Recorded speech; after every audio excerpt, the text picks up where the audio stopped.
when are you going to have a baby? Okay. அவங்களே சொல்லிட்டுமே when we should have a baby எப்போ please baby.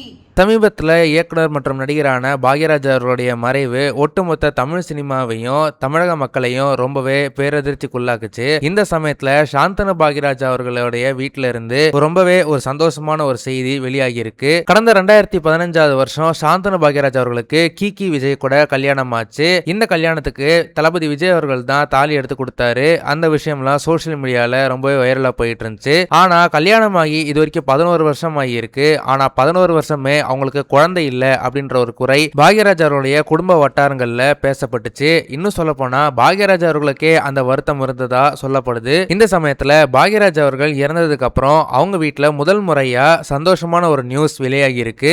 அதாவது சாந்தனு பாக்யராஜோடைய மனைவி Kiki Vijay இப்போ பிரெக்னெண்டா இருக்கிறதா நியூஸ் வெளியாகி இருக்கு. இந்த ஒரு விஷயம் பாக்யராஜ் அவர்களுடைய குடும்பத்திற்கும் சரி, பாக்யராஜ் அவர்களுடைய இழப்பினால வாடிக்கிட்டு இருந்த அவங்களுடைய ரசிகர்களுக்கும் சரி இந்த விஷயம் ஒரு புத்துயிர்ப்பும் சந்தோஷத்தையும் கொடுத்திருக்கு.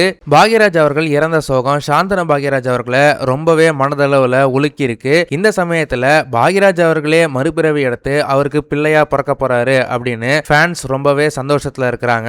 ஆனா இந்த விஷயத்த சாந்தனு பாக்யராஜ் அவர்கள் அபிஷியலா சொல்லனாலும் கூட இந்த விஷயத்த சொன்னது பைல்வான் ரங்கநாதன். அவர் கொடுத்திருந்த ஒரு சமீபத்து பேட்டியில சாந்தனு பாக்யராஜோடைய மனைவி கீகி விஜய் அவங்க பிரெக்னெண்டா இருக்கிறாங்க அப்படின்ற மாதிரி சொல்லியிருக்காரு. அதனால கூடிய சீக்கிரத்துல சாந்தனு பாக்யராஜ் அவர்கள் கிட்ட இருந்து அபிஷியல் அனௌன்ஸ்மெண்ட் வரலாம் அப்படின்ற மாதிரி ரசிகர்கள் எதிர்பார்த்துட்டு இருக்காங்க. சாந்தனு பாக்யராஜ் அவர்களுக்கு கல்யாணமாகி 11 வருஷம் ஆகியும் குழந்தை இல்லாம இருக்கிறாரு அப்படின்ற மாதிரி கேட்ட கேள்விகளுக்கு கீகி விஜய் அவர்கள் அப்பப்போ எங்களுக்கு எப்போ தோணுதோ நாங்க அப்போ குழந்தைகள் பெற்றுக்குவோம், அது வரைக்கும் நாங்க ரொம்பவே சந்தோஷமா எங்களுக்கு என்ன தோணுதோ அதுதான் நாங்க பண்ணுவோம் அப்படின்ற மாதிரி சொல்லிட்டு வந்தாங்க. இப்போ எல்லா கேள்விகளுக்கும் விடை கிடைக்கிற மாதிரி ஒரு அனௌன்ஸ்மெண்ட் எதிர்பார்க்கப்படுது. இந்த விஷயத்தை பார்க்கும்போது உங்களுக்கு என்ன தோணுது அப்படின்றத மறக்காம கமெண்ட் செக்ஷன்ல சொல்லுங்க. இந்த வீடியோ